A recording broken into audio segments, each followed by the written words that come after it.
Hola, queridos amigos y amigas, mi nombre es Alexandra Zamora. Es un gusto para mí que estés acompañándonos hoy. Hoy estaremos avanzando en el estudio del libro de Apocalipsis. Trataremos de comprender el capítulo 1, los versos del 9 al 20. Y bueno, sin más, vamos a continuar. Solo te recuerdo que si no te has suscrito al canal y crees que esto es un contenido pertinente para tu vida, pues que te suscribas y que lo envíes a otras personas que tú crees que pueden salir beneficiadas con este estudio. Si tú le das un like a esta campanita, el algoritmo lo va a enviar a muchas personas y eso es bueno porque puedes contribuir para que otros conozcan la verdad y tengan este estudio de primera mano. Bueno, sin más, amigos y amigas, vamos a continuar. Leo para ustedes Apocalipsis capítulo 1, versos de 9 al 20. Yo, Juan, vuestro hermano y copartícipe vuestro en la tribulación, en el reino y en la paciencia de Jesucristo, estaba en la isla llamada Patmos por causa de la palabra de Dios y el testimonio de Jesucristo. Yo estaba en el Espíritu en el día del Señor y oí detrás de mí una gran voz como de trompeta que decía: yo soy el Alfa y la Omega, el primero y el último. Escribe en un libro lo que ves y envíalo a las 7 iglesias que están en Asia: a Éfeso, Esmirna, Pérgamo, Tiatira, Sardis, Filadelfia y la Odisea. Y me volví para ver la voz que hablaba conmigo. Y vuelto, vi 7 candeleros de oro. Y en medio de los 7 candeleros, a uno semejante al Hijo del Hombre, vestido de una ropa que llegaba hasta los pies, y ceñido por el pecho con un cinto de oro. Su cabeza y sus cabellos eran blancos, como blanca lana, como nieve, sus ojos como llama de fuego, y sus pies semejantes al bronce bruñido, refulgente, como en un horno, y su voz como estruendo de muchas aguas. Tenía en su diestra 7 estrellas. De su boca salía una espada aguda de 2 filos, y su rostro era como el sol cuando resplandece en su fuerza. Cuando le vi, caí como muerto a sus pies. Y él puso su diestra sobre mí, diciéndome: no temas, yo soy el primero y el último, y el que vivo, y estuve muerto, mas he aquí que vivo por los siglos de los siglos. Amén. Y tengo las llaves de la muerte y del Hades. Escribe las cosas que has visto y las que son y las que han de ser después de estas. El misterio de las 7 estrellas que has visto en mi diestra y de los 7 candeleros de oro.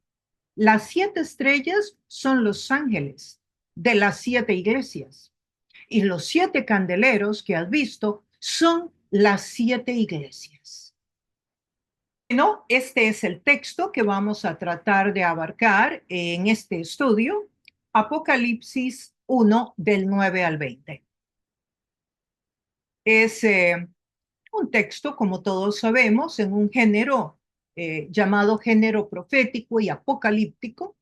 Este es un tema escatológico. Cuando hablamos de escatología en términos bíblicos, nos estamos refiriendo a los acontecimientos de los tiempos finales.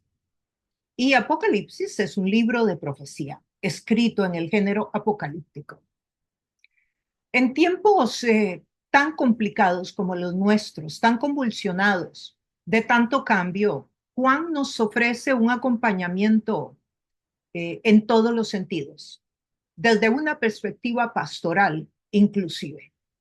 Además, desde la teología misma, la teología juanina que él presenta en este libro nos provee a nosotros elementos para que revisemos la escatología nuestra actual, para que reflexionemos. Estamos en tiempos en que se entiende lo profético muchas veces como algo limitado a predecir el futuro, a eventos totalmente carismáticos que tienen que ver con milagros, con situaciones en las cuales el ser humano es sanado por Dios, por ejemplo, de una enfermedad, o Dios contesta sobrenaturalmente sobre la vida de alguien en una situación específica. Sin embargo, nosotros vamos a poder aprender del libro de Apocalipsis que la profecía, la escatología juanina, no necesariamente se limita a acontecimientos carismáticos como los milagros, no necesariamente a predecir el futuro, sino que hay elementos propios de la profecía que están presentes en todo el libro, como es, por ejemplo, el instruir, porque la profecía es para instruir a la iglesia. La profecía es para exhortar a la iglesia. ¿Qué significa exhortar? Volverla a traer al camino correcto. La profecía es para animar al creyente en tiempos de dificultad. Y Juan hace un trabajo de acompañamiento para nosotros. En este libro nos permite ver una acción pastoral de parte de Dios también. Este entonces es un libro que tiene alcances muy importantes y relevantes para ti y para mí, que estamos en esta época de tanto ir y venir, de tantas nuevas posturas, inclusive dentro de la iglesia misma, sobre acontecimientos que no estaban en nuestro quehacer, pero que ahora están, de los cuales hablaremos en el transcurso del estudio. Y iniciemos entonces con el verso 9, capítulo 1, verso 9. Y leo para ustedes de nuevo. Yo, Juan, vuestro hermano y copartícipe en la tribulación, en el reino y en la paciencia de Jesucristo. Estaba en la isla llamada Patmos por causa de la palabra de Dios y el testimonio de Jesucristo. Este es un verso que ya le dimos alguna pincelada superficial en la introducción de este estudio, que lo consigues aquí mismo en el canal, en el playlist, el libro de Apocalipsis. Pero vamos ahora a hilar un poco más profundo. A partir de este verso vamos a encontrar la primera visión de todas las visiones que contiene el libro de Apocalipsis. Y esta visión es la revelación de Jesucristo. Todas las demás visiones que vendrán también son en referencia a la revelación de Jesucristo, porque es que el corazón del libro de Apocalipsis es revelar a Jesucristo y lo que está haciendo con la iglesia y dentro de la iglesia. Paremos ahí donde dice yo, Juan. Sí, esta introducción, él se presenta, él nos dice quién es el que está escribiendo. Y nos dice yo, Juan. Y este es uno de los muchos parecidos que encontramos entre el libro de Apocalipsis y el libro de Daniel. Daniel también dice quién es el que está escribiendo en algunos de los textos, cuando él recibe también visiones de parte de Dios. Pero por otro lado, también recordemos que estos dos libros tienen mucho en común. Ambos, Apocalipsis es profecía y Daniel tiene varios capítulos que están mencionados muchas veces en el libro de Apocalipsis y también son profecía y también es escatología. Daniel 7:28 dice, aquí fue el fin de sus palabras. En cuanto a mí, dice Daniel, mis pensamientos me turbaron y mi rostro se demudó, pero guardé el asunto en mi corazón. Sí, Daniel también cuando recibió la visión fue perturbado enormemente. O sea, entró en shock. Fue una experiencia sobrenatural que lo choqueó. Y encontramos que a Juan también. Luego leemos otro pasaje en Daniel. Daniel capítulo 10, verso 2. Dice, en aquellos días yo, Daniel, estuve afligido por espacio de 3 semanas. No comí manjar delicado, ni entró en mi boca carne, ni vino, ni me ungí con ungüento, hasta que se cumplieron las 3 semanas. Y el día 24 del mes primero estaba yo a la orilla del gran río Hiddekel, y alcé mis ojos y miré, y he aquí un varón vestido de lino y ceñidos sus lomos de oro, de Ufaz. Sí, podemos ver que Daniel está también teniendo una experiencia de una visión, una experiencia sobrenatural, al igual que Juan la está teniendo ahora en Apocalipsis. Y Juan, como decía anteriormente, se presenta, yo Juan. Continúa el verso diciendo, vuestro hermano y copartícipe vuestro en la tribulación. Interesante que Juan aquí no se presenta como el apóstol ni como el pastor. Estamos hablando de Juan, un hombre que ya tiene muchos años de ministerio. Estamos hablando que esto está tomando lugar allá en el año 95 después de Cristo. Juan tiene aproximadamente 90 años, como hemos mencionado anteriormente, pero él no usa ninguno de esos títulos de autoridad, sino que todo lo contrario, vuestro hermano, sino se pone en una relación horizontal con nosotros, se identifica con nosotros, hace un punto de contacto, diríamos desde la comunicación transcultural, un punto de contacto con nosotros para poder transmitirnos el mensaje que le está siendo entregado. Y es que Juan aquí está escribiendo como testigo, no está escribiendo como pastor, no está escribiendo como apóstol, sino como un testigo, alguien que está viviendo esta experiencia. Y la palabra testigo, si todos recordamos, que no voy a profundizar porque ya está estudiada en uno de los textos anteriores, la palabra testigo en el libro de Apocalipsis se refiere a martirio, no al contenido de la palabra moderna, que sería proclamar, que está como casi que muy limitado a la parte verbal. En este caso, la palabra testigo está llena de un contenido mucho más rico de lo que es en nuestro tiempo, y también implicaba el martirio, la persona que llegaba a ser fiel a Dios hasta el extremo del martirio si era necesario. Ahora entendemos que Juan habla de la tribulación, porque vean que Juan dice, vuestro hermano y copartícipe vuestro en la tribulación. Este libro está siendo escrito en tiempos ya muy difíciles, de mucho sufrimiento, de incertidumbre para Juan y para toda la iglesia, para todos los creyentes de la época. ¿Por qué? Bueno, porque sabemos que había persecución, porque lo hemos estudiado anteriormente, en los estudios anteriores, había una persecución del imperio contra la iglesia. Y Juan está precisamente en este lugar como un criminal.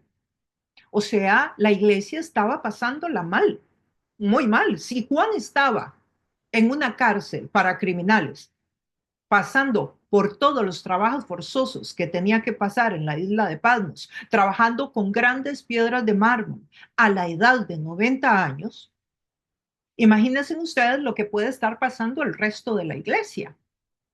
O sea, este es el caso de Juan que nos es presentado a nosotros, pero no podemos dejar de pensar que hubiesen otros hermanos y hermanas más que estaban siendo también atormentados, perseguidos o torturados o presos.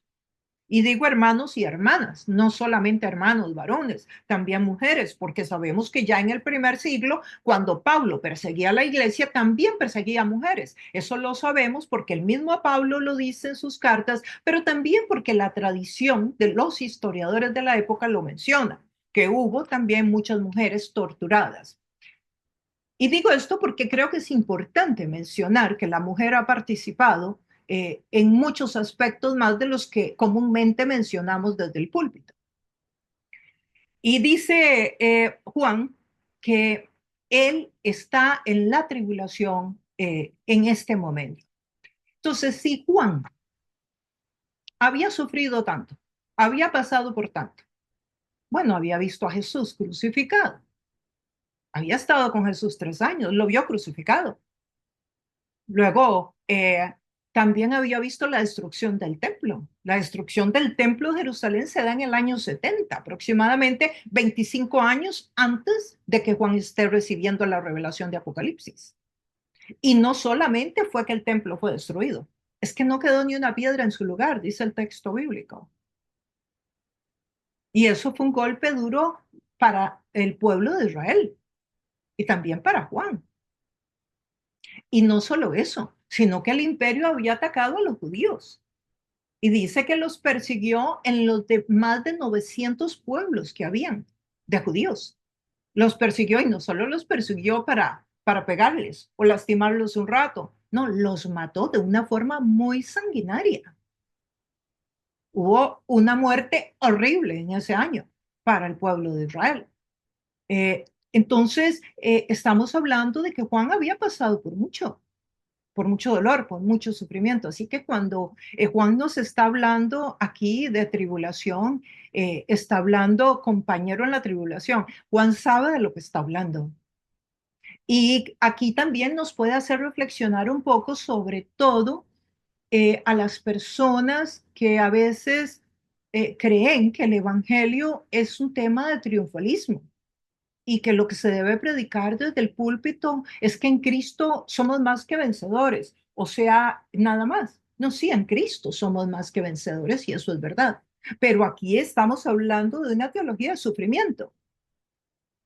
Estamos hablando de que el creyente debe ser fiel a Dios aun cuando ha pasado por tribulación. O sea, Juan no es una persona a la que siempre le fue bien y andaba en el caballo más lindo que había y lo recibían en la casa con el mejor plato de comida. No, Juan había pasado por angustias y sufrimientos por causa del Evangelio.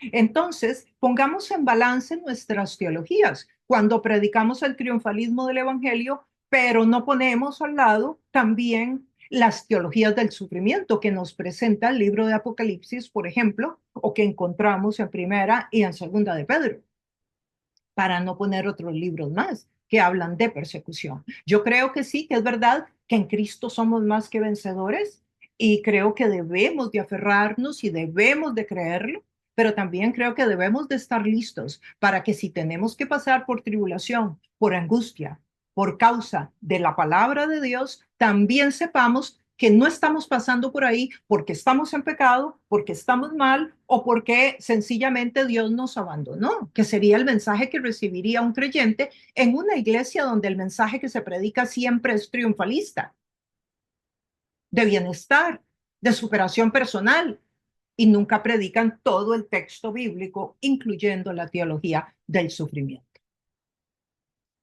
Y dice que estaba en la isla llamada Patmos.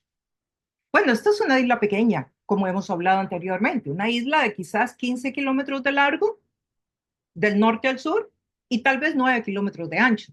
Estaba a unas 40 millas de la costa de Éfeso.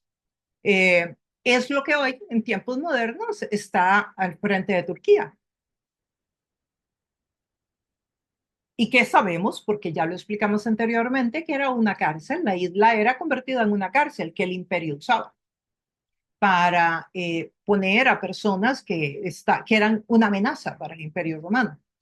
Y esta es una pequeña isla de 50, dicen los historiadores de la época, que era un archipiélago de 50 islitas.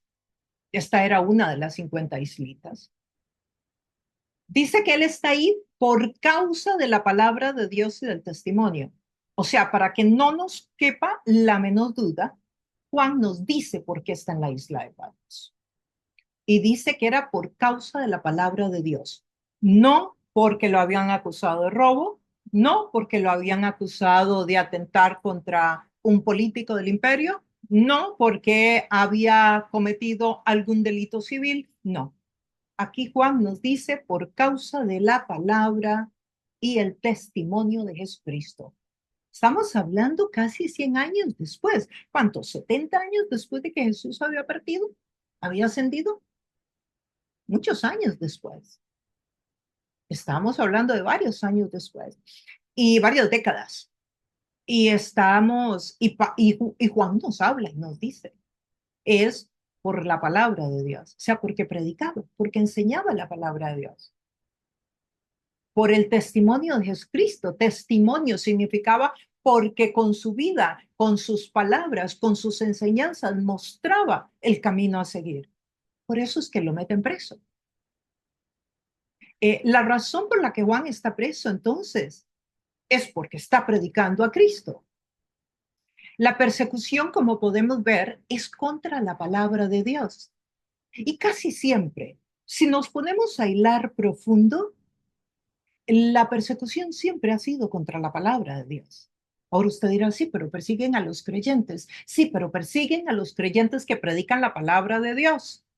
Y si no, usted reviste la historia y va a ver que hay muchos predicadores súper populares en la historia que no fueron perseguidos en algunos momentos importantes, porque en realidad la palabra que estaban predicando no confrontaba, no era tan pegada al texto bíblico como para que fueran una amenaza. Entonces, lo que se persigue es a la palabra de Dios y los que prediquen la palabra de Dios, no los que la prediquen combinadita o alterada.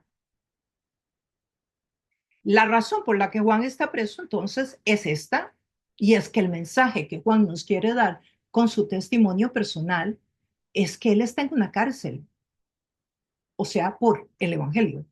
O sea, está siendo fiel a Dios hasta este punto de que lo llevaron a la cárcel y no negó la fe y no se retiró y no salió en carrera. Y digo, no, no, no, pues está bien, vamos a modificar el mensaje. Voy a acomodar el mensaje a la cultura. Voy a acomodar el mensaje a lo que me diga el gobierno del país donde yo estoy. No, esto me recuerda a mí cuando en uno de mis viajes a la China, donde para poder reunirnos en grupo en lo que se llama la iglesia subterránea, durábamos 3 días, duramos 3, 4 días para poder llegar a un local pequeñito donde cabíamos 10, 12 personas. Y este local, no crean ustedes que era que estaba así abierto al público. No, era un almacén X a donde se entraba y bueno, de ahí se iba literalmente de forma subterránea a otro lugar donde nos íbamos a reunir para hablar de Jesús.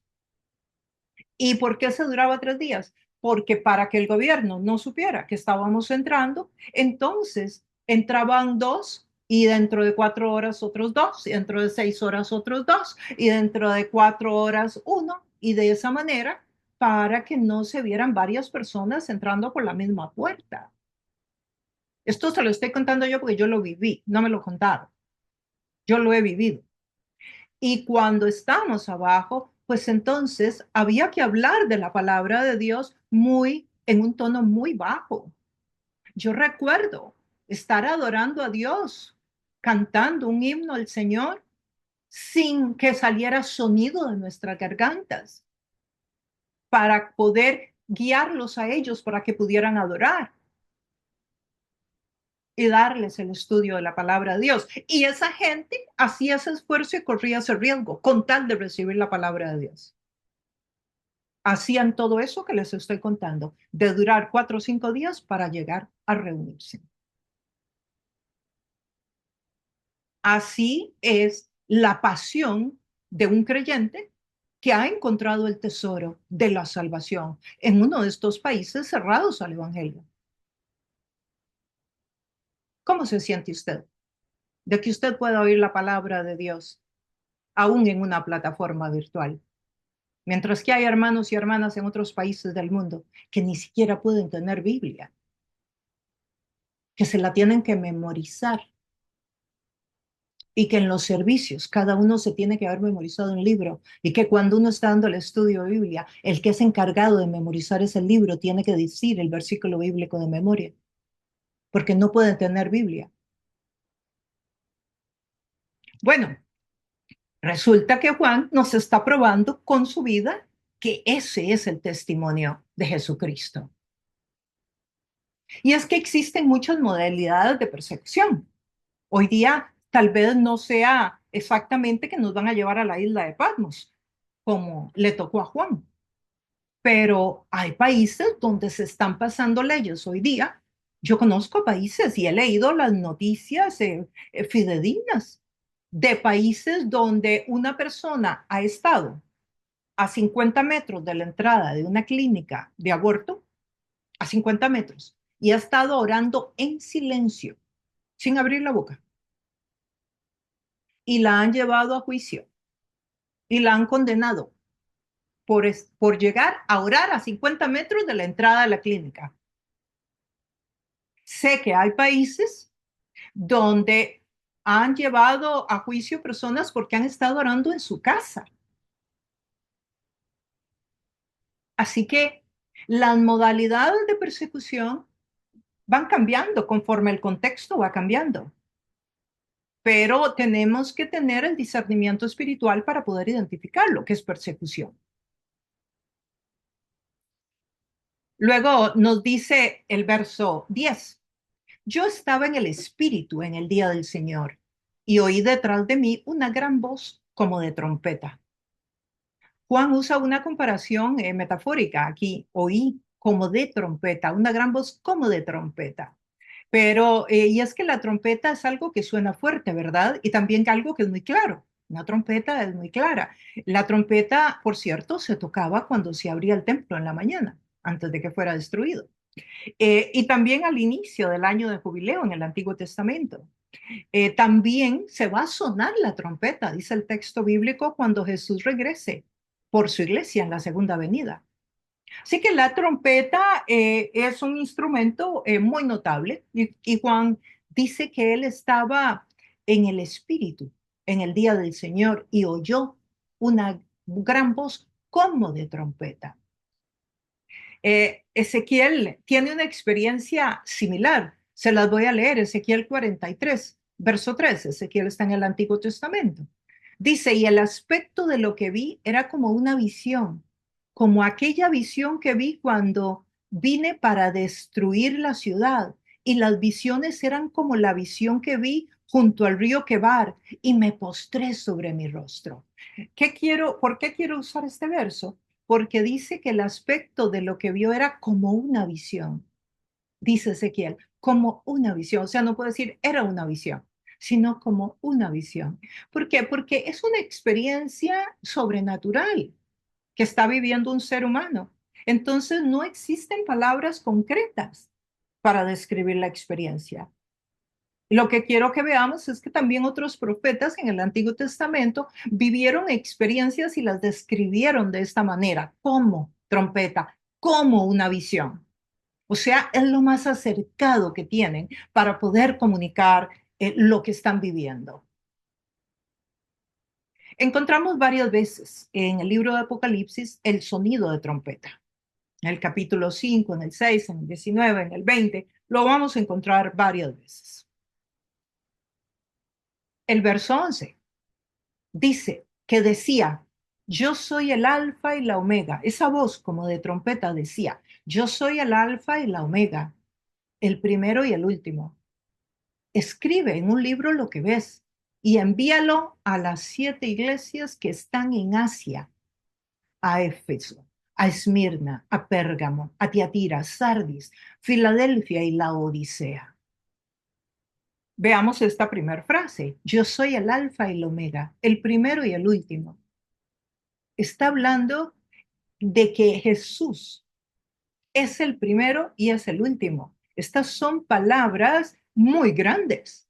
El primero y el último habla de una preexistencia. El alfa y el omega son las palabras del alfabeto griego que están siendo usadas. El alfa, la primera letra, y la omega, la última letra. Por eso sabemos que Jesús está refiriéndose a él mismo. Yo soy el alfa y el omega.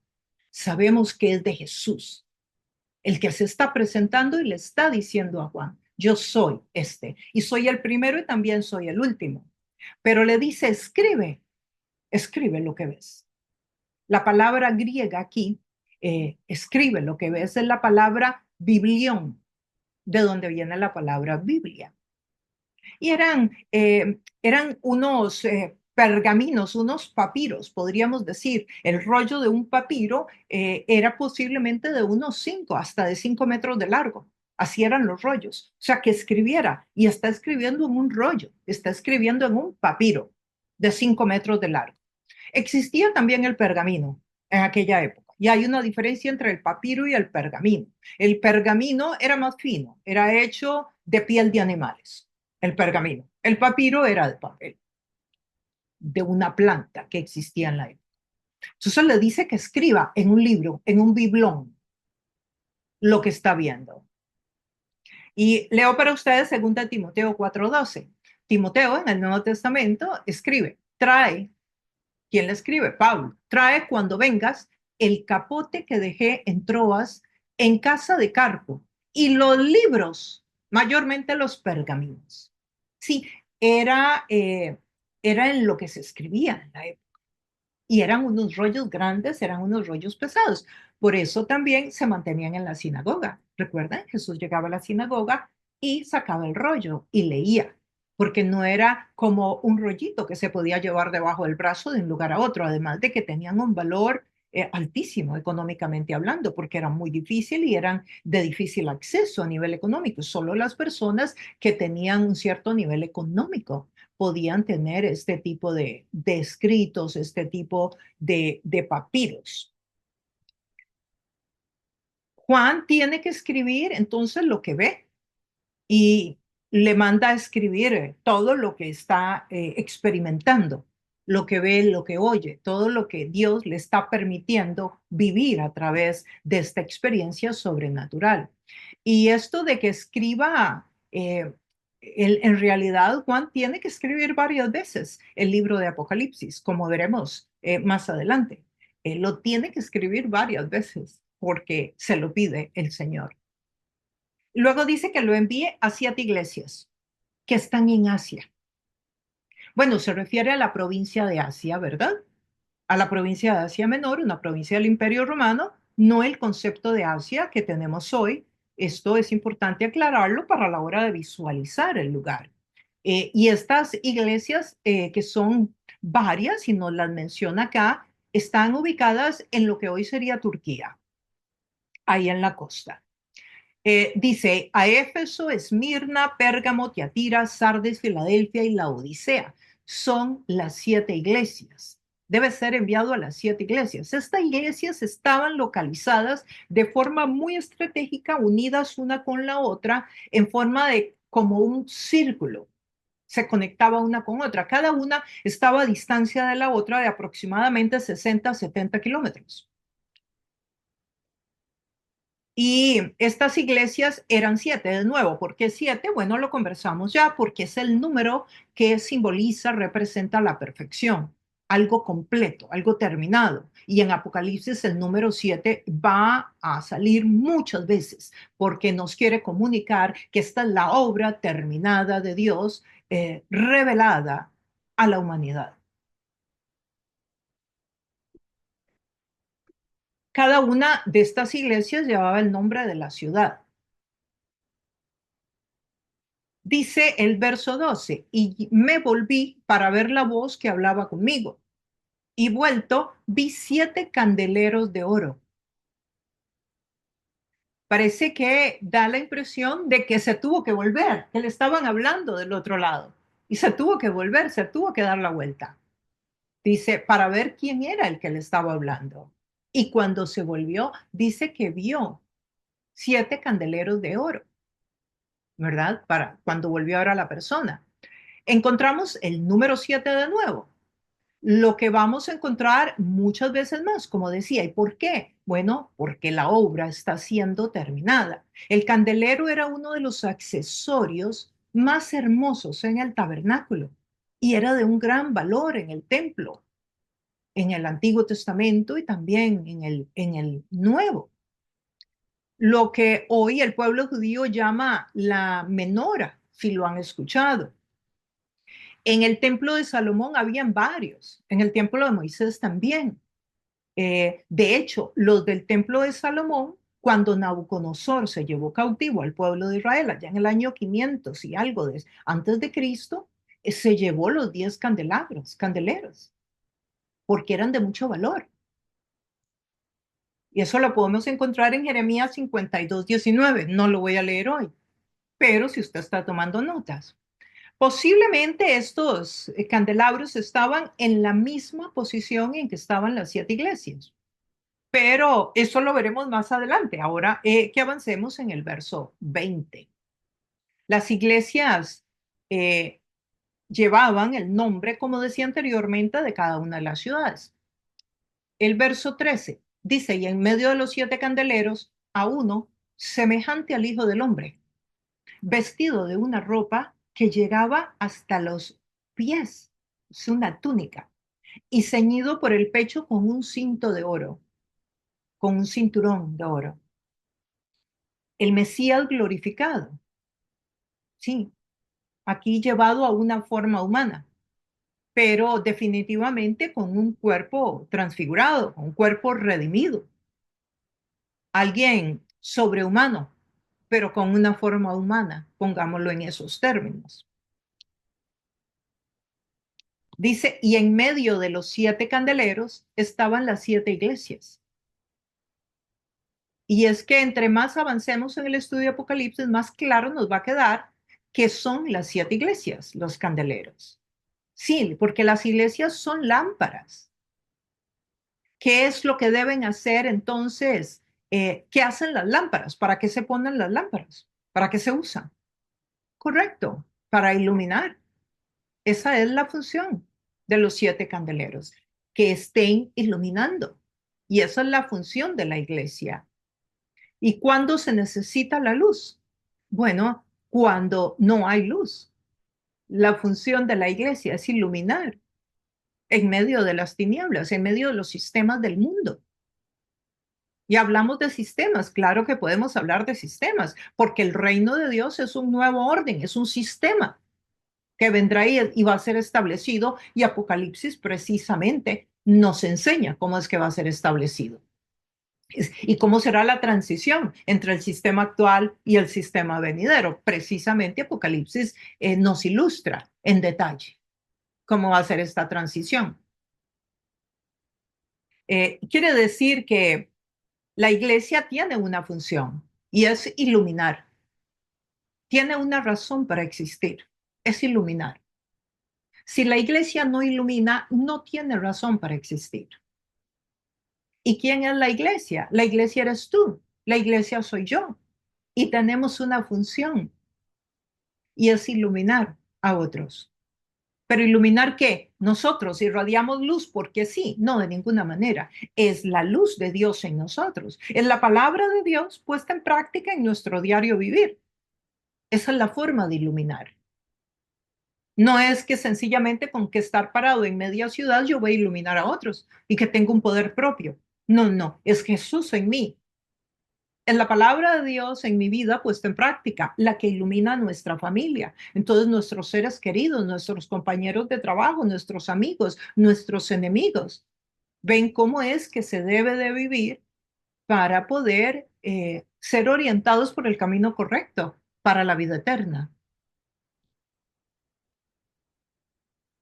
Entonces la iglesia, sí, es uno de los candeleros. Esas iglesias, los 7 candeleros son las 7 iglesias que nos menciona Juan y que las vamos a estudiar en los próximos capítulos más en detalle. Por eso ahorita no reparo tanto en las iglesias, porque van a ser mencionadas de nuevo en el capítulo siguientes. Y vemos que las 7 estrellas, las 7 iglesias, nos dice el texto que es la iglesia misma, pero también luego dice que estaba vestido de una ropa que llegaba hasta los pies, o sea, de una túnica. Está describiendo los detalles de el Hijo del Hombre, que él lo está viendo. Y empieza a describir. Y uno dirá, pero ¿y por qué no describe la ropa? ¿Qué importancia tiene? Tiene muchísima importancia, porque esa túnica hasta los pies era la túnica que usaban los sacerdotes en el pueblo de Israel. Entonces, al escribir eso, era más fácil de entender para la audiencia inmediata de Juan, la audiencia en el primer siglo, que Jesús estaba vestido como el real sacerdote, como el sacerdote principal. porque como ustedes ya saben, porque lo hemos estudiado en varias oportunidades, en el Antiguo Testamento, el sacerdote era el único que podía entrar al lugar santísimo. Bueno, el mensaje que nos está dando es que este Cristo que murió en una cruz, que resucitó de entre los muertos y que ascendió a los cielos y que ahora está reinando, es el sacerdote para siempre, que ya no necesitamos un intermediario más entre los seres humanos y Dios, sino que Jesucristo es el sacerdote, es el intermediario, es el pontífice, es el puente, es el que nos une, es el que nos conecta, es el que nos permite la entrada libre a la presencia de Dios, que vendría a ser el lugar santísimo en el tabernáculo. El único que podía entrar por esa cortina era el sacerdote. Y luego nos habla de que tiene un cinturón dorado. Bueno, el cinturón también representa el sacerdocio, pero también era un elemento de la realeza de la época. Y es que Jesús es real sacerdocio, es rey y es sacerdote. Y eso es lo que quiere decir. Pedro nos habla de esto también, que somos real sacerdocio, nación santa, pueblo escogido por Dios. Ahora aquí, Jesús es real sacerdote, es rey y es sacerdote, rey de reyes y señor de señores. Está gobernando, está reinando. Y esto lo mencioné en el estudio pasado y lo recuerdo hoy. El Cristo que nos está presentando Juan en Apocalipsis es muy diferente de los evangelios. En los evangelios es el siervo, es el hombre, es el martirio. Aquí es el rey de reyes, el señor de señores, el real sacerdote. Sí, en este texto nos habla de un Jesús que es todo eso y también profeta y también pastor. Y todo eso lo iremos viendo conforme avancemos en el texto. El pastor de pastores. Todo eso lo vamos a ir encontrando en el texto. Entonces, ¿por qué es importante el vestimento? Porque podemos entender quién es Jesús hoy y su posición a través de estos elementos de su vestido. Ahora, en la cárcel que está Juan, ¿verdad? Juan está con ropa harapienta, con muy poco alimento, seguramente desnutrido, un lugar inhóspito, con las manos sucias por el trabajo. Está moviendo piedra pesada y no era que tenía, no era la época industrializada, que tenía maquinaria para mover la piedra, ¿no? Estaría sudando, posiblemente con las marcas de los latigazos todavía que le habían dado el día anterior, porque les daban latigazos a los presos. Es un señor de 90 años. Y es en ese lugar y en ese ambiente y con todo lleno de, seguramente de polvo encima, mal comido, mal dormido, maltratado, que Juan está teniendo esta experiencia de la gloria de Dios. Está viendo al Hijo del Hombre, está teniendo una visión sobrenatural. Y yo creo que es muy importante que nosotros visualicemos que no importa el lugar donde estemos y en la condición en que estemos, Dios no escoge la casa de un millonario porque está más limpia y porque tiene más lujos para poder descender su gloria. Y tampoco tiene que ser una cárcel. Lo que quiero decir es que Dios desciende a donde Él le plazca, donde haya un corazón contrito y humillado y alguien que tiene hambre y sed de justicia, que lo quiere conocer, porque Dios lo que mira es el corazón del ser humano. Y esto es lo que estamos presenciando acá. Entonces no importa si tú estás en este momento, no sé, en los basureros de Filipinas, por ejemplo, que son basureros enormes, donde hay mucha gente que va a buscar la comida. O si tú estás en la ciudad de la basura del Cairo, Egipto. O si estás en una cárcel en cualquier país del mundo. Ahí donde tú estás puede descender el Shekinah de Dios, la gloria de Dios. El Señor te puede visitar. Y no importa si estás sucio físicamente o harapiento, de malos olores y no te has podido bañar en días. Y tampoco importa si estás sucio en el alma, porque has pecado y has vuelto a pecar y has hecho maldades de maldades. Igual el Señor puede descender ahí donde estás y hablar contigo y tú puedes tener un encuentro con Dios. en la cama de un hospital, en donde quiera que estés. Lo único que tienes que tener es deseo de conocerlo. ¿Te imaginas? Nada más deseo de conocerlo. Aunque no puedas ni hablar por la enfermedad que tienes, con solo que Dios vea tu corazón y vea que tienes deseos, ya la puerta está abierta para que Él llegue a tu vida. El verso 14 dice, su cabeza y sus cabellos eran blancos como la blanca lana, como nieve, sus ojos como llama de fuego. Aquí continúa la descripción, pero ya no en la ropa, ¿verdad? Ahora sube a la cabeza y empieza a describir la cabeza. El blanco representa, sí, la santidad, los ojos de fuego, el juicio de Dios. Aquí tenemos un paralelo de nuevo con Daniel, el libro de Daniel, en el Antiguo Testamento. Daniel 7, verso 9. Estuve mirando hasta que fueron puestos tronos y se sentó un anciano de días, cuyo vestido era blanco como la nieve y el pelo de su cabeza como lana limpia. Su trono llama de fuego y las ruedas del mismo fuego ardiente. Sí, no son exactamente iguales, pero si usted pone los dos versos, va a ver que hay muchos elementos parecidos. Sí, como por ejemplo el anciano de días. Vamos a encontrar que es una descripción parecida. Sus ojos como llama de fuego. Esta es una metáfora muy común en la literatura de la época, tanto latina como griega. Y definitivamente hay otro paralelo más. Voy a leer para ustedes también en Daniel, pero ahora en el capítulo 10, en el verso 6. Dice, su cuerpo era como de berilo y su rostro parecía un relámpago y sus ojos como antorchas de fuego y sus brazos y sus pies como de color de bronce bruñido y el sonido de sus palabras como el estruendo de una multitud. Van viendo todas las similitudes de la experiencia de Juan con la experiencia que han tenido otros profetas en el Antiguo Testamento. El verso 15.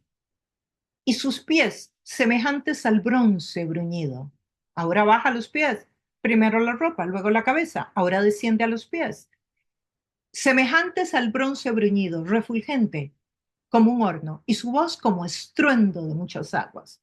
Claro, el bronce en los pies se refiere a estabilidad, pero también a juicio. Claro, es que Dios juzga, pero bueno, ¿no que Dios ama? Claro, yo sé. Es que es un concepto de amor muy diferente del que tú y yo hemos aprendido sobre todo en las películas de Hollywood y de lo que vemos muchas veces en algunas plataformas. Yo sé. ¿Cuántas veces te puede haber llegado a contar alguien que conoció a una persona que ha sido divorciada 4 veces, que tiene niños con las 4 personas y que actualmente está comprometida, está en matrimonio, pero que lo conociste y que te encanta y que quieres salir con él o con ella y se lo cuentas a unas amigas? ¿Y cuántas veces has oído esas historias? Y una de las personas en el grupo se vuelve y dice, lo importante es que tú te sientas bien, que lo que tú hagas te sientas bien. Si eso te hace bien, pues hazlo. Ok, el amor de Dios no es así, tan permisivo. El amor de Dios tiene límites y dentro del amor de Dios está el juicio, la disciplina, la formación. Entonces muchas veces nos cuesta acercarnos al texto bíblico, sobre todo cuando encontramos estos pasajes de que Dios va a juzgar y va a juzgar a la iglesia, además a la iglesia misma. Y usted dirá, no, no es posible, porque es su iglesia. Ah, y el pueblo de Israel no era el pueblo de Dios. Y sin embargo, ¿qué sufrió el pueblo de Israel en el año 70 después de Cristo? No sufrió persecución. Los lapidaban, los mataban a todos. Se cree que mataron miles de judíos en esa época. Entonces, ¿qué era? Que Dios no los quería, cuando usted y yo sabemos que todo el Antiguo Testamento gira alrededor del pueblo de Israel y que todavía en Apocalipsis es mencionado. Claro que lo ama, pero Dios disciplina también. Y Dios también juzga. Y no solamente va a empezar podando la iglesia, también dice que lo hará con las naciones que se levanten contra él. ¿Cómo cree usted que una nación se levanta contra Dios? Claro, con los gobernantes estableciendo leyes que sistematizan el pecado, que ya el pecado no es una excepción de un individuo, sino que ahora los gobiernos lo ponen como una ley y toda la ciudadanía tiene que hacerlo de esa manera, porque los obligan. Entonces Dios trae juicio contra naciones también y también contra individuos. Está en el Antiguo Testamento, no es el tema de hoy, pero ese es el amor de Dios. Entonces el amor de Dios no excluye la disciplina. Encontramos un paralelo en Daniel, que ya lo leímos, pero voy a volver a leerlo para ustedes. Daniel 10, verso 6. También está en Ezequiel. Y voy a leer el de Ezequiel. Voy a leer Ezequiel 1, 4, 7 y 27. Dice así: y miré, y aquí venía del norte un viento tempestuoso y una gran nube, con un fuego envolvente, y alrededor de él un resplandor, y en medio del fuego algo que parecía como bronce, refulgente. Esto es Ezequiel, Antiguo Testamento. Es un paralelo con el texto que leíamos de el bronce en los pies. El verso 7 dice, y los pies de ellos eran derechos, y la planta de sus pies como planta de pie de becerro, y centelleaban a manera de bronce muy bruñido. Y puedo seguir leyendo para ustedes más versos que son paralelos con este texto en Apocalipsis. En contraste con los reinos del mundo, el reino de Cristo tiene pies de bronce, tiene una fuerza que nadie podrá destruir. Y esto es lo que significa el bronce: fuerza, estabilidad, poder, inquebrantable. Y lo encontramos en muchas visiones. No puedo parar en todas porque no es el estudio de hoy, pero hay muchas visiones del Antiguo Testamento donde el bronce es usado en este simbolismo. Dice, y su voz como estruendo de muchas aguas.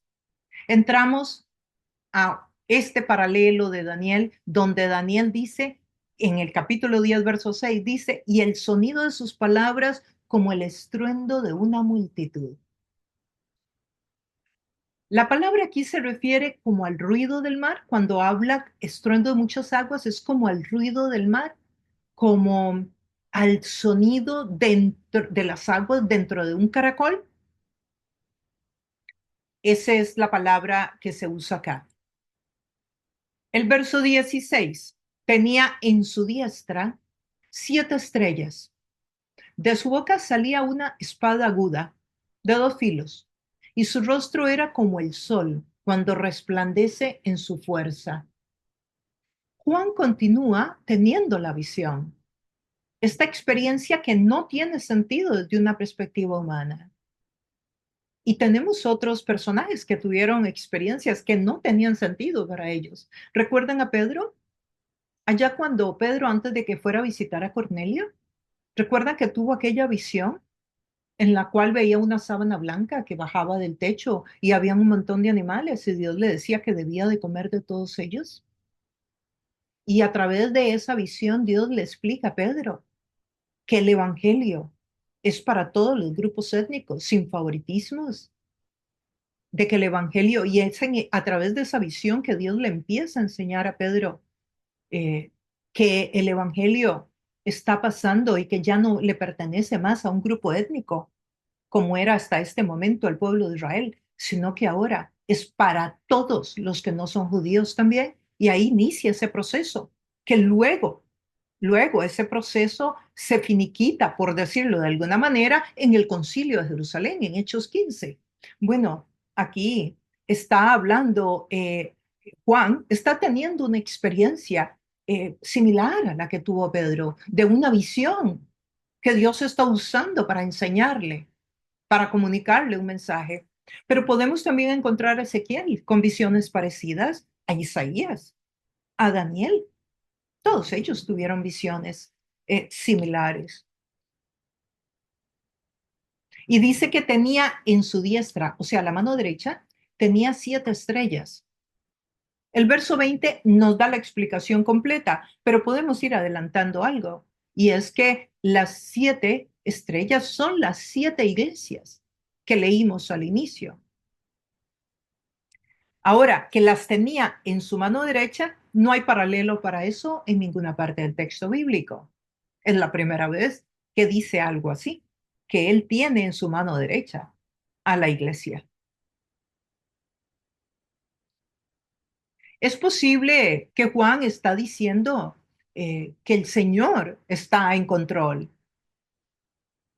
Y dice, de su boca salía una espada aguda de 2 filos. Bueno, las espadas eran como del tamaño de un ser humano. Tenían filo a ambos lados. Eran muy pesadas. Tenían que ser manejadas y sostenidas con ambas manos. Y aquí el énfasis lo está poniendo en que estaban afiladas por ambos lados. No en el peso ni en el tamaño, sino en el filo que tenían.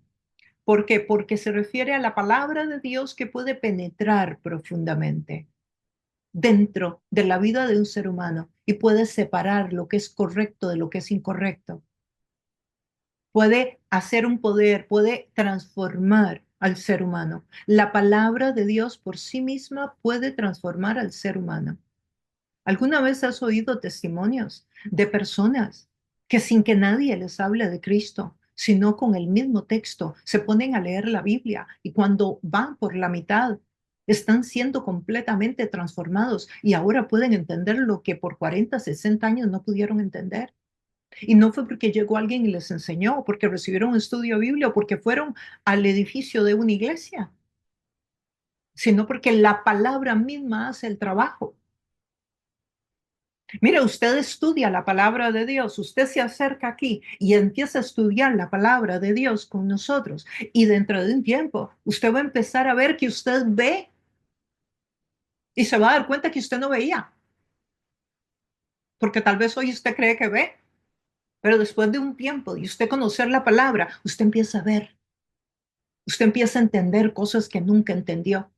Usted empieza a poder llevar a cabo cosas que usted sabía que debía hacer, pero que no podía porque su voluntad espiritual estaba débil. Pero la palabra de Dios va dándote unos nutrientes y esos nutrientes van haciendo una transformación en tu vida.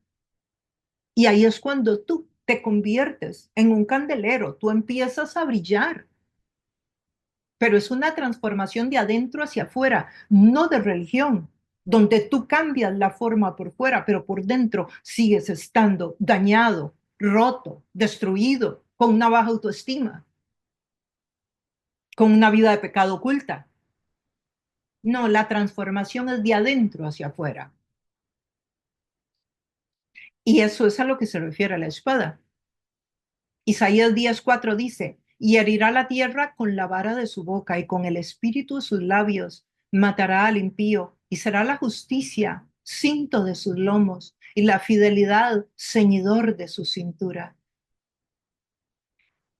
Continuamos, dice, y su rostro era como el sol cuando resplandece en su fuerza. Sí, Patmos, en este momento, esa isla cárcel, se transforma en el monte de la transfiguración. ¿Por qué? Porque aquí vemos que dice que resplandece, que el rostro era como un sol que resplandecía de su fuerza.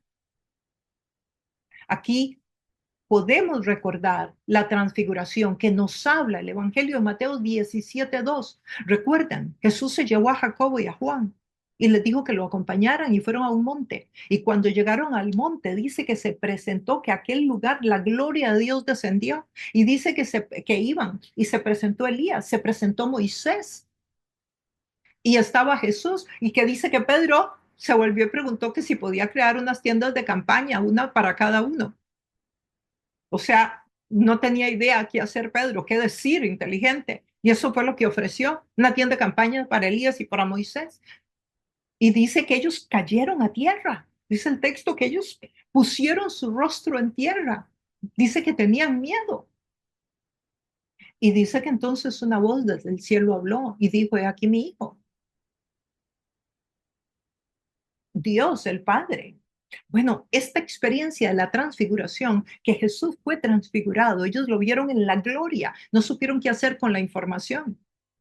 Entonces, esa misma experiencia está teniendo Juan? Juan está viendo un brillo como el sol en su rostro. O sea, ahí en Patmos descendió la gloria de Dios. Mateo 17:2 dice, y se transfiguró delante de ellos y resplandeció su rostro como el sol, y sus vestidos se hicieron blancos como la luz. Este brillo, este esplendor, esta autoridad, hasta este momento solamente se le había otorgado a Dios Padre. Este es el primer momento en la historia del texto bíblico que se le otorga a Jesucristo como Dios. El verso 17 dice, cuando le vi, caí como muerto a sus pies, y él puso su diestra sobre mí, diciéndome, no temas, yo soy el primero y el último. Dice que cuando lo vio, cayó como muerto a sus pies. Lo mismo les pasó en la transfiguración a Juan y a Pedro y a Jacob. Dice que se asustaron. Pero también lo mismo sucedió que acá. Dice que acá Jesús le puso su mano derecha sobre él. Imaginemos por un momento que haya sido sobre el hombro, que es un gesto muy común, ¿verdad? Porque en la transfiguración, cuando ellos tuvieron miedo, también les tocó. Ahí no dice dónde les puso la mano, ni si era la derecha o la izquierda. Dice que les tocó y les dijo, no teman. Y podemos buscar más textos bíblicos donde cuando tienen estas experiencias sobrenaturales y tienen miedo, les dice que no teman. ¿Recuerdan a María?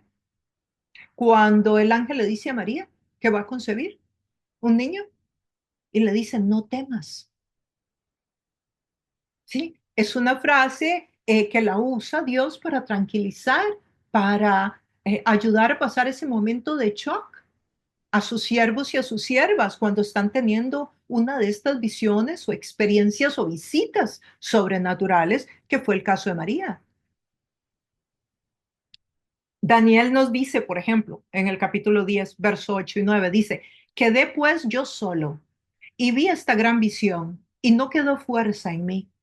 Antes mi fuerza se cambió en desfallecimiento y no tuve vigor alguno, pero oí el sonido de sus palabras y al oír el sonido de sus palabras, caí sobre mi rostro en un profundo sueño, con mi rostro en tierra.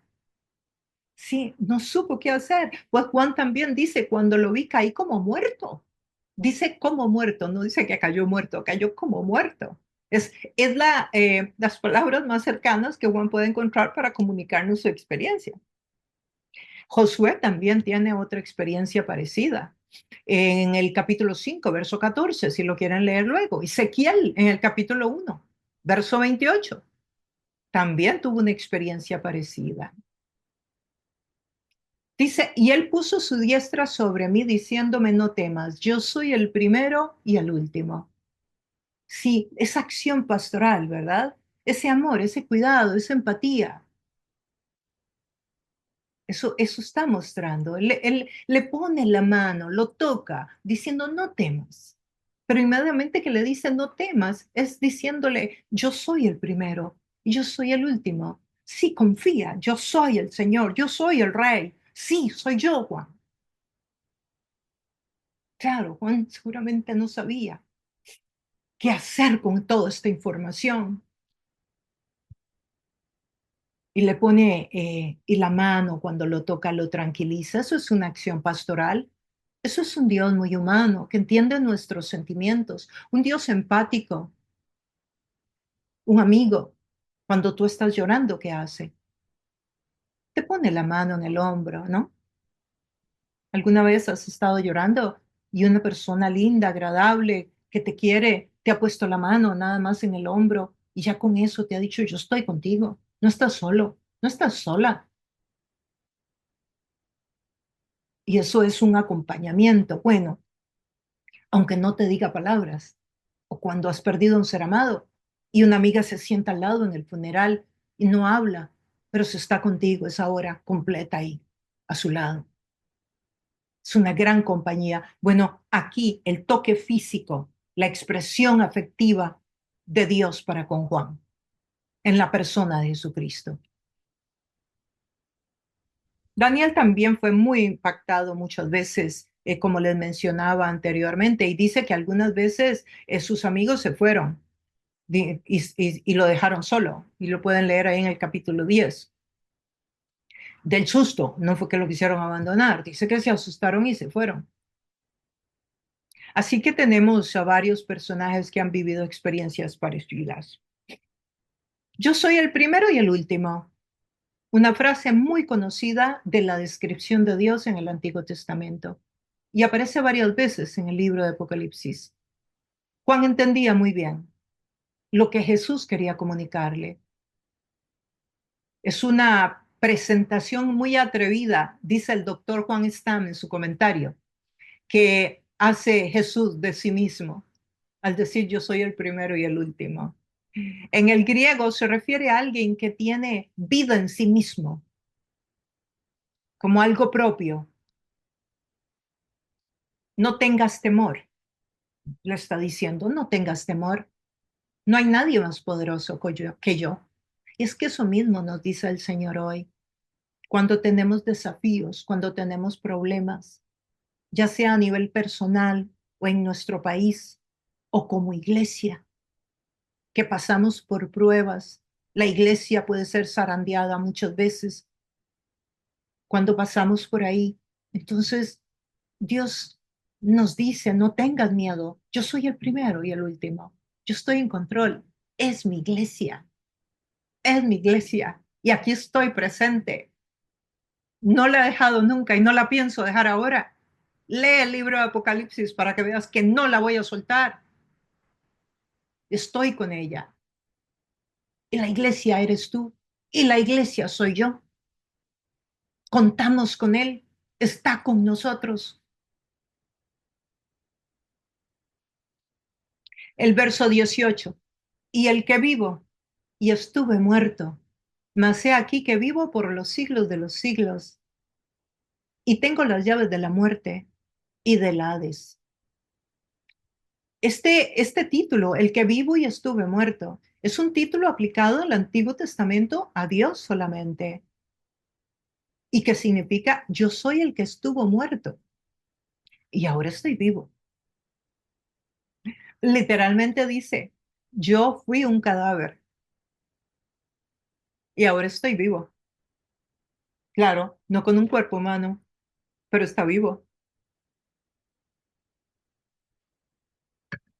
Es la misma explicación que nosotros tendremos cuando Jesús en su segunda venida dice que las tumbas vomitarán a los muertos. Y usted dirá, pero es que, ¿y la gente que fue quemada? ¿Y la que se la tragó el mar? Bueno, el mar vomitará a los muertos y en un abrir y cerrar de ojos tendrán cuerpos redimidos. Yo no creo que a Dios le importe mucho si alguien es incinerado o si alguien se descompuso en la tierra o se descompuso en el mar. Para Dios es el mismo trabajo, el resucitar. Dice, y ahora vivo, el Cristo resucitado que nos presenta Juan en el libro de Apocalipsis. Un Cristo resucitado, un Cristo que está diciendo el mismo, yo fui cadáver y ahora estoy vivo. O sea, vean qué presentación tan poderosa está haciendo Jesús. Yo estuve vivo, estoy vivo, pero estuve muerto y ahora vivo y vivo por los siglos de los siglos, dice. O sea, viviré por la eternidad. Soy el principio y soy el final. Soy el primero y seré el último. Este es el Cristo de gloria que nos presenta Juan. Yo creo que de las cosas más maravillosas que yo encuentro en el libro de Apocalipsis es que Juan nos esté presentando a este Cristo tan diferente del Cristo de los evangelios. No por eso más o menos importante, pero diferente. Un Cristo de gloria que está gobernando, que está en el trono. Ver el cumplimiento de todo lo que él habló en los evangelios. Aquí en Apocalipsis se está cumpliendo. Y luego nos dice, y tengo las llaves de la muerte y del Hades. Qué impresionante. Bueno, tiene las llaves de la muerte. Es que él venció la muerte. La muerte no lo pudo retener. Él resucitó. La muerte fue lo que el enemigo metió en el huerto del Edén con el pecado. Adán y Eva no tenían que morir nunca. Por eso es que Jesucristo es el segundo Adán, que viene a arreglar lo que se dañó allá en el Edén, a volverlo a ponerlo a dejar todo en el mismo nivel, en el mismo lugar, a restaurar. Restaurar significa volver a poner en el lugar original el plan de Dios. La muerte no lo retuvo en la tumba. Él resucitó, él venció la muerte que había entrado en el ser humano con el pecado original. En la cruz Jesús venció la muerte. Y luego dice el Hades también. Dice que él tiene las llaves de la muerte y del Hades. ¿Qué era el Hades? El Hades vendría a ser el lugar destinado, el lugar temporal destinado para las personas que no creyeron en Jesucristo. Hubo varias posiciones, hay varias posiciones, pero bueno, yo les voy a decir que el Hades sería el infierno, un lugar temporal para los que no han obedecido a Dios, para los que no han creído en el Evangelio. Apocalipsis 19:20 nos habla un poco de esto. Leo para ustedes. Y la bestia fue apresada, y con ella el falso profeta, que había hecho delante de ella las señales con las cuales había engañado a los que recibieron la marca de la bestia y habían adorado su imagen. Estos dos fueron lanzados vivos dentro de un lago de fuego que arde con azufre. Él tiene la llave. Él tiene la llave del lago de azufre, de fuego. Entonces usted me dirá, bueno, entonces, ¿qué es el infierno? El infierno es la antesala. El lago de fuego es el lugar final a donde irá el enemigo, el profeta, el falso profeta y todas las personas que estén en el Hades o en el infierno. Y ahí va a terminar la historia de esta etapa de la humanidad. Y después de ahí, cielo nuevo, tierra nueva y una nueva creación. Lo veremos cuando lleguemos a este capítulo, al 19. Ya lo veremos en detalle. Ahora el verso 19 del capítulo 1 en el que estamos. Escribe las cosas que has visto y las que son y las que han de ser después de estas. O sea, ya Juan había recibido la orden de escribir. Aquí le vuelve a decir que escriba. Nada más que se la da de manera un poco más explícita. Le dice que las que ha visto, las que son y las que han de ser. Que escriba todo. Que no tenga miedo, que escriba. Eso es lo que le dice. El misterio, el verso 20, el misterio de las 7 estrellas que has visto en mi diestra, aquí le da la explicación. El misterio de esas 7 estrellas que viste en mi mano derecha y de los 7 candeleros de oro. Bueno, las 7 estrellas son los ángeles de las 7 iglesias y los 7 candeleros que has visto son las 7 iglesias. Y aquí le da la explicación. Entonces, Jesús está con las 7 iglesias en su mano, en medio de ellas. Esto es un mensaje muy poderoso. Eso está diciéndole a Juan y también a nosotros que Él es el que está haciendo y trabajando en la iglesia, que Él es el que la sostiene y que Él está en medio de la iglesia. Entonces, no solamente está en la iglesia, sino que está haciendo en la iglesia y está haciendo a través de la iglesia. Este capítulo termina explicándonos el misterio de las 7 estrellas y de los 7 candeleros. Las 7 estrellas, ya vimos, son los ángeles de las iglesias, que perfectamente podrían ser los pastores, podrían ser ángeles literalmente. Algunos dicen que eran visitas que tenía Juan en aquel momento, pero en realidad es muy posible que sean los pastores que estaban cuidando la grey, las 7 iglesias. El hecho de que el Señor tenía las 7 estrellas en su mano derecha, o sea, a la iglesia universal, que está representada en el número 7, completa y terminada, nos muestra lo que Dios quiere enseñar, pero también lo que Jesús está haciendo dentro de la iglesia. Juan se encuentra en una cárcel como un criminal, porque estaba usando la palabra de Dios para enseñar. Hoy escuchamos casos de personas que están siendo oprimidas, enviadas a la cárcel porque predican el evangelio, porque oran frente a una clínica de aborto, porque están hablando de Jesús en un lugar.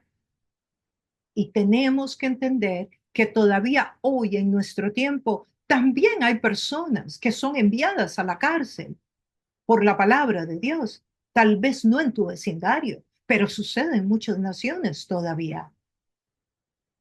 Y es que, miren, si lo vemos un poco más aterrizado en el contexto en que vivimos, por ejemplo, en el continente latinoamericano, incluyendo Norteamérica, desde luego, hace 10, 15 o 20 años no teníamos los desafíos que tenemos hoy como iglesia. El Evangelio está enfrentando una nueva realidad. Y no quiero decir que peor que la que enfrentó en años anteriores, porque la iglesia ha pasado por mucho, pero por mucho. O sea, Juan pasó por muchas cosas, como mencioné anteriormente, pero después de la partida de Juan, que bueno, ya lo he mencionado, Juan sale de la isla de Patmos. Al final viene otro emperador y deja salir a los presos políticos, a Juan lo dejan salir y dice la tradición histórica que Juan muere en Éfeso, donde también es enterrada la Virgen María. Eh, eh, pero después de eso vino persecución para la iglesia en otras formas, de otras maneras. O sea, la iglesia ha atravesado desde el primer siglo hasta el siglo XVI, por ejemplo, que vino la reforma por diferentes persecuciones. Tal vez no persecuciones físicas todas, pero sí hubo persecución de la palabra de Dios. En algunas formas la persecución es diluyendo la palabra, que se predique otro mensaje parecido a la palabra, pero no la palabra. Eso es persecución a la palabra también. Sí, porque es una imitación de la palabra. Y una imitación muchas veces casi perfecta, porque como tenemos estos conceptos de amor, de bienestar, de que el hombre es el centro, humanistas, donde el hombre es el centro, entonces todo lo que sea bien para el hombre debe venir de Dios. Sí, pero no la disciplina, no el juicio, no la llamada de atención. Y ahí nos vamos a encontrar con un choque con la palabra de Dios. Entonces, la iglesia ha atravesado por mucho para que el evangelio mantenga su contenido, mantenga el mensaje puro. Y ha habido creyentes a través de la historia que han tenido que pagar un precio. Y si no, vayámonos a los reformadores. Los reformadores murieron como mártires, todos, todos murieron como mártires. Entonces, fueron perseguidos. Y es eso lo que produce que la Biblia se escriba por primera vez en Alemania y que se distribuya por Europa, el primer libro completo de la Biblia, y que muchas personas se enteraran de la verdad y que lo que se estaba llevando a cabo en lo que se llamaba iglesia era incorrecto, que la salvación es por fe y que no era por obras. Para entrar al cielo nadie podía pagar, como se estaba haciendo en el siglo XV y XIV. Sí, pero hubo un precio que pagar, un martirio. Hubo testigos, pero la palabra testigos conforme al libro de Apocalipsis. Y estamos hablando del siglo XVI. O sea, quiere decir que el llamado a ser testigos fue para el primer siglo, fue para el año 95, el tiempo de Juan, pero también fue para el siglo XVI en la Reforma. Entonces yo creo que ese contenido de la palabra, ese significado de la palabra testigo como martirio, tiene que seguir vigente hoy, aunque nosotros queramos relativizarlo o vaciarle el contenido. Y aquí Juan, pues nos está recordando que la palabra de Dios es para todo tiempo. Y sí, nosotros vivimos otra época, pero díganme ustedes que la iglesia hace 10, 15, 20 años no tenía temas como, por ejemplo, la pornografía infantil. Usted dirá, sí, sí existía. Ah, sí, pero no en las cantidades que tenemos hoy. No este mercado de seres humanos que tenemos hoy. La pornografía infantil se encontraba aquí, se encontraba allá, y también el incesto. Pero hoy día están las plataformas virtuales. Yo recuerdo cuando estuve en una época en un país asiático donde yo caminé por una calle donde estaban las muchachas que estaban vendiéndose, que las tenían prostituidas, los mercaderes, y yo lo viví. Yo caminé por esa calle y yo me acuerdo de que mis amigos que vivían en esa ciudad me decían, no levantes la mirada porque ahí está el propietario, porque habían niñas en el segundo piso que tú podías ver su carita por la ventana, donde estaba enrejada la ventana. Y abajo estaban las mujeres un poquito más grandes, digamos que abajo estaban las de 13, 15 años, pero las que estaban arriba eran niñitas y tú veías la carita. Y esa carita ahí puesta en la ventana era la forma de ofrecerla a los comerciantes, a los que venían a pagar por sexo. Yo caminé por esa calle, yo sé lo que estoy hablando. Sí, la pornografía estaba ubicada inclusive en ciertos centros geográficos del planeta, o por lo menos los centros de la pornografía infantil. Sin embargo, hoy están las plataformas virtuales. Eso es un reto nuevo para la iglesia. La pedofilia a nivel masivo, como estamos hoy. El tráfico de niños, por ejemplo, para el uso sexual, pero también para órganos. Las clínicas de aborto, donde no hay un límite de los meses de embarazo. Antes el aborto se realizaba porque se arriesgaba la vida del niño, la vida de la mujer, porque había sido un caso de una muchacha que había sido violada, un incesto horrible. Pero hoy es un sistema, hoy está queriendo ser sistematizado y puesto en las clínicas inclusive, abiertas a que los niños puedan entrar o las niñas abortar y ni siquiera tienen que pedir el permiso de los padres. ¿Qué me dicen del reto de niños que pueden entrar a una clínica y cambiarse los genitales o tomar hormonas para controlar el desarrollo de su sexualidad bajo el diagnóstico de disforia sexual y que todo esto está autorizado? No tienen que pedirle permiso a los padres. Sí, estos son retos nuevos que la iglesia no había enfrentado, que son de esta época. Bueno, en tiempos como estos también nosotros, como iglesia, tenemos que reflexionar y tomar postura al respecto. No podemos volver a ver para la derecha o para la izquierda como quien no está viendo nada, porque Dios te está viendo. La iglesia tiene que tomar una postura. No es posible que los que están en contra o los que están a favor de estas posturas sencillamente no participen en el diálogo. Yo creo que la iglesia tiene que participar en estas conversaciones, tiene que pronunciarse. Pero entonces, ¿cómo es que vamos a hacer luz? ¿Cómo es que vamos a hacer el candelero en la ciudad donde estamos? Si no hablamos ante estos temas fronterizos, estos temas de actualidad que están cayendo a la mesa y que tienen a una juventud totalmente confundida, inclusive la juventud que está dentro de la iglesia, porque como no han recibido un discipulado bíblico profundo, muchos ni siquiera saben dónde están parados. No saben ni siquiera qué dice la Biblia. Y muchos defienden estas posturas porque creen que eso es ser bueno y compasivo. Pero ¿y qué con los mandamientos bíblicos? ¿Y qué con lo que dice Jesús? ¿Estamos aquí para poner al ser humano en el centro o para obedecer a Dios? ¿O para que nuestra teología gire alrededor del bienestar del ser humano?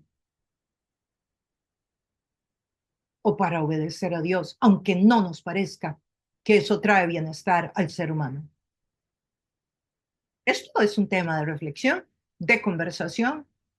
Así que yo creo que nosotros como iglesia tenemos una función, así como la tuvo Juan, de ser luz, de ser testigo, y confiando plenamente en que así como Jesús tenía los 7 candeleros, las 7 iglesias en su mano derecha, así también sostiene la iglesia y continuará haciendo la obra en nuestro tiempo. Que el Señor continúe agregando conocimiento, que podamos seguir reflexionando sobre estos temas y que encontremos en el libro de Apocalipsis respuesta para los desafíos actuales, siempre teniendo en consideración este mensaje tan poderoso en este primer capítulo del libro de Apocalipsis. Y bueno, amigos y amigas, nos vemos en el próximo estudio. Y si no has visto los programas, los estudios anteriores, la introducción y la primera parte del capítulo 1, lo encuentras aquí en el playlist. Y desde luego, si tienes preguntas, comentarios y los escribes de forma respetuosa, desde luego, yo siempre voy a tratar de contestarte, de aclararte lo que esté a mi alcance y si no lo estudio para poder darte una respuesta. Y sigamos adelante siendo luz en donde quiera que Dios nos haya puesto. Nos vemos muy pronto. Te recuerdo, suscríbete al canal, dale un like a este programa para que contribuyamos y muchos otros sean edificados y entiendan estos textos tan importantes para poder ponernos los lentes de Dios y ver la situación actual de la iglesia desde una perspectiva bíblica.